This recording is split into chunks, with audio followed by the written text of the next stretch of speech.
welcome to another episode of the Indie Author Mindset podcast. Going to jump straight in. It's been an extraordinarily busy week, to say the least. My new book out next week, What Lies Beneath. So I've been doing a lot of promotional activity and things for that. I've been up in Rutland doing lots there, and let's just say it's had a fantastic reception. I'm recording this on Monday morning, on the morning of the 20th. I've just had another email from another bookshop in a town up there who are upping their order again by another 50% on top of last week. They've more than quadrupled their order for the book. They've had people queuing up to pre-order, and they said even based on pre-orders alone, it looks like it's going to be their biggest selling book of the year, which is fantastic news. I'm really pleased about that, especially as it's supporting small independent bookshops, and especially off the back of the year that we've had. It's been a catastrophic year for small businesses in many ways. It's also been a massive year for the book industry, with book sales at an all-time high, as we've talked about lots of times on this show already. So I'm really pleased about that, and it's also my biggest selling pre-order that I've done worldwide. So really pleased, really looking forward to that. And I have actually a copy of the paperback here in my hands, and I wanted to talk to you about that because the quality is extraordinary, and it's all because of the new groundwood paper, which a couple of people have told me that IngramSpark had started doing. I hadn't noticed it. It had been kind of launched a little quietly, and I thought I would add that to this new book. The groundwood is that kind of recycled style paper with a slightly brownish, greyish, yellowish tint. It's quite light. It's your mass market paperback paper, I think, is probably the easiest way of describing it. And I tell you what, the quality of the books that have come out as a result, it is absolutely extraordinary. Some of you might know I present another podcast called Partners in Crime with a friend of mine, Robert Dawes, and one of the things that we tend to do for some reason when we're talking about crime books and crime fiction is we have a tendency to, for one reason or another, let people hear the books, because they can't see it because it's a podcast. So here you go.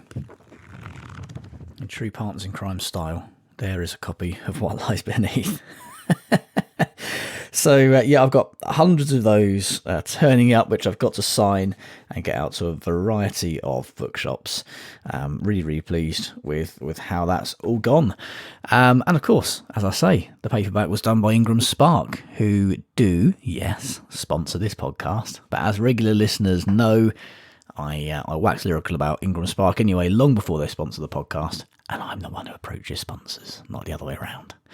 So if you want to get your paperback book into more than 40,000 bookstores and libraries worldwide, then get started today over at IngramSpark.com.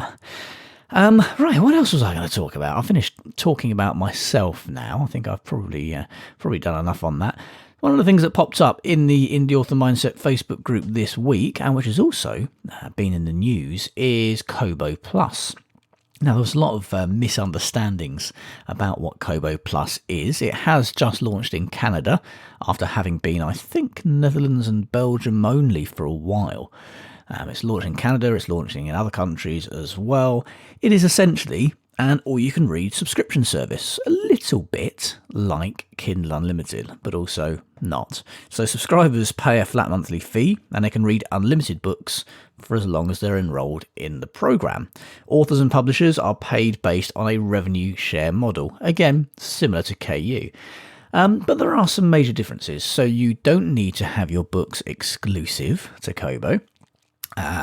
That's one of the major differences, and that's one of the downsides that I see to Kindle Unlimited. This is an add-on. This is an extra bolt-on that you can do if you are publishing directly through Kobo Writing Life. You can enroll your books in Kobo Plus, costs you absolutely nothing, and you can pick up some extra money from those page reads, and it pays out pretty well, actually. I had a look at mine the other day, and last month my Kobo page reads per borrow worked out about £1.35, I think, for each book that's read, which is pretty good actually, because most of my books are quite short. They're usually 50,000 words or under. I've even got a couple of sort of 15, 20,000 word books in there as well. So yeah, I'm really, really pleased with that, and big fan of Kobo Plus. It allows you to reach a new audience. The subscription model, according to Kobo, is a different type of customer, different type of reader to the usual a la carte model of buying books. They are different people, so you're not cannibalizing existing sales. They are separate, distinct audiences, which is not the same with KU. For example, 70% I think of my mailing list are KU subscribers, but they still buy all my books.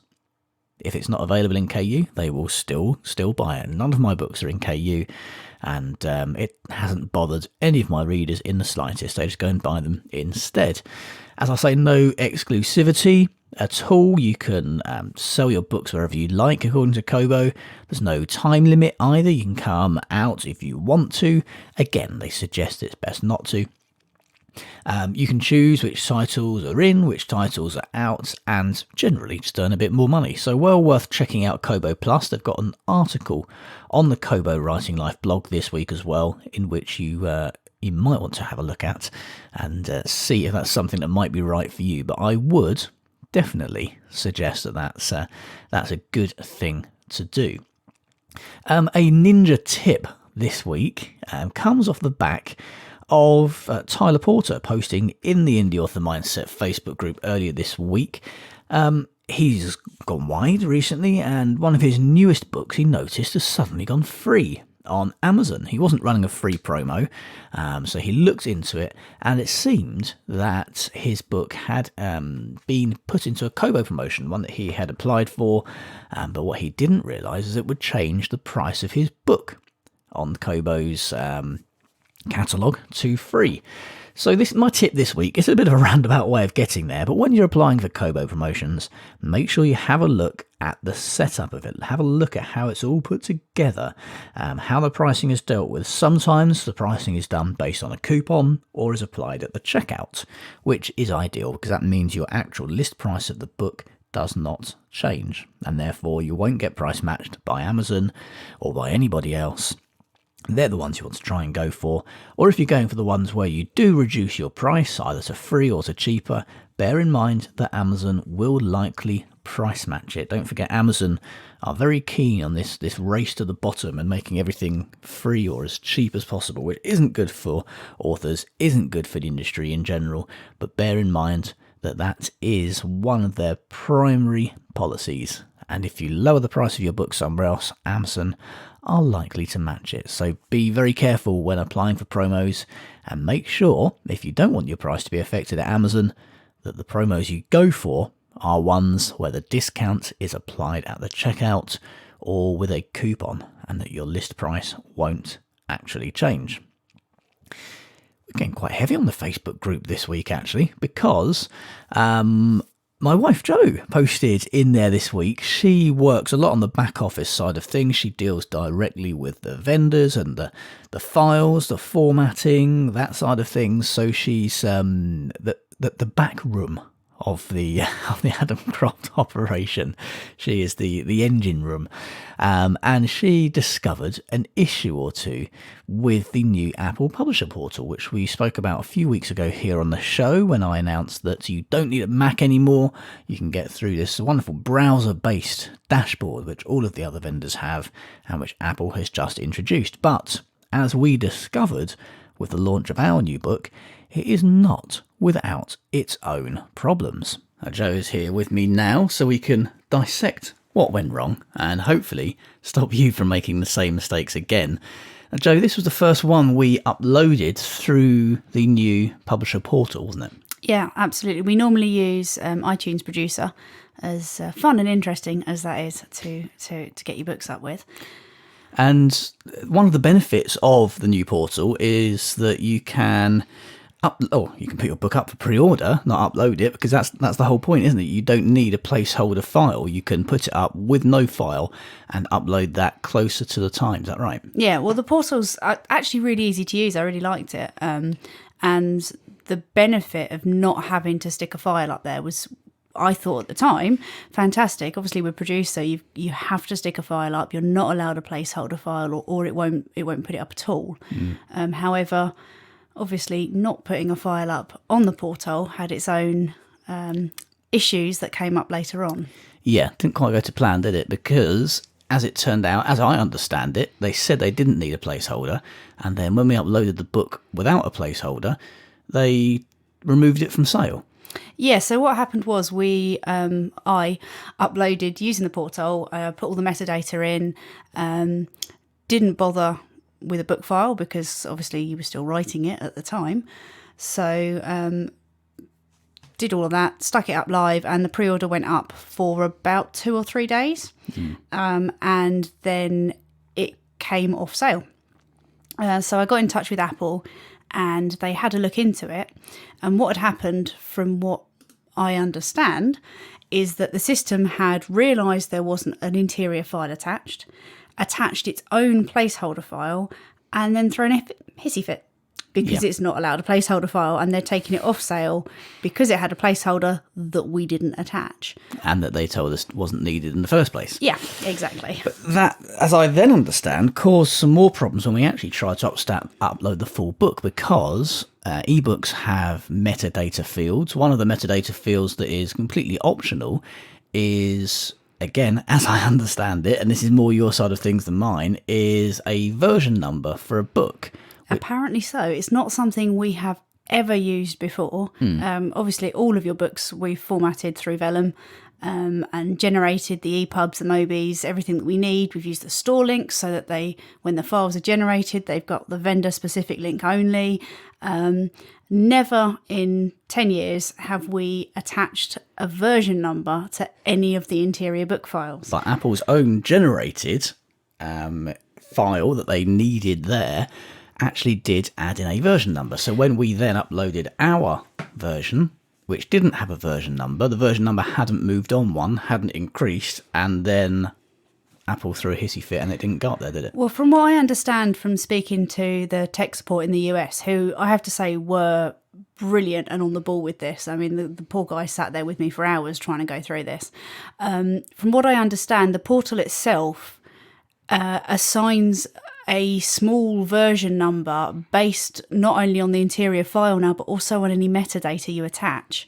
So if you upload anything to the portal, and I think this is whether or not you include an interior file or not, although I'm not 100% certain, anything you upload via the portal will have a version number attached to it, just by virtue of how the system works. Which means that when you then upload your book file, you need to not only have a version number, but have a higher version number than what was there before. Yeah. Now, if you use Vellum, this is not easy to find. Entering the version number can be done using Vellum, but you need to do a little bit of technical wizardry on the way. And rather than try and tell people how to do this through an audible medium, Vellum do have a page on their website about that. So we're going to pop that in the show notes so that you can do that. But something just to be aware of, if you are putting a new book up for pre-order using the new portal that Apple Books have, that's something to be aware of. Make sure, if you can, whichever way you're generating your files, you put in a version number, and it's a higher version number than Apple have put in their placeholder file. They're aware of this issue. I believe they're working on it, but it's something to be aware of, and the portal might be something you want to give a small swerve to in the meantime. Would you say that would be the best way around it? Well, tech support have basically recommended that if you are able to use Producer and if you have access to a Mac, stick with Producer for now, because the portal's still sort of in a beta phase, I guess. They have that system nowadays where they stick the new software up and running and they fix the bugs as they come in. They have said use Producer if you are able to. If you don't have access to a Mac and you can't use Producer to upload your files, then the portal is fine to use. It is, for all intents and purposes, it does the job that it is supposed to do, in that you can get a book live on Apple by entering the metadata and uploading the file there. Yeah. However, if you do that, you're going to have this issue with the version numbers. But if you're uploading the file directly to the portal, you're probably going to be okay, aren't you? It's only if you're putting a book up without... This is where I'm a little bit woolly. I think if you upload the file that will help, because obviously they're not uploading a placeholder which will have a version number attached. However, I have a vague recollection in the very long conversations with the guys over in the US that he mentioned that the metadata itself, anything you enter on the portal, generates a version number for that set of data. So it might be that whether you upload a file or not, you're still going to have that version number issue. I'm not 100% sure. There we go. So as with all things Apple, that is now clear as mud. As we say, that page that we will link to in the show notes should give you a little more information on how to get around those issues if you do experience them. Did seem like a big problem. Seems it's actually not so much. Now, if you've enjoyed the podcast, if you get value from the Indie Author Mindset community, please do consider joining the Indie Author Mindset Patreon program. You get early access to the podcast, you get guides and strategies and exclusive articles posted there, as well as access to priority one-on-one help and coaching from me at no extra cost. Head over to patreon.com/Indie Author Mindset or check out the link in the show notes. I will be back here next week with a slightly different episode. It's going to be an Indie Author Mindset special, which I'm about to record in time for next week. So if you are in the Patreon group, you're going to get very early access to that one. I'm going to be up in Rutland for my book launch, and I'll see you for the next normal, in inverted commas, episode the week after. Take care.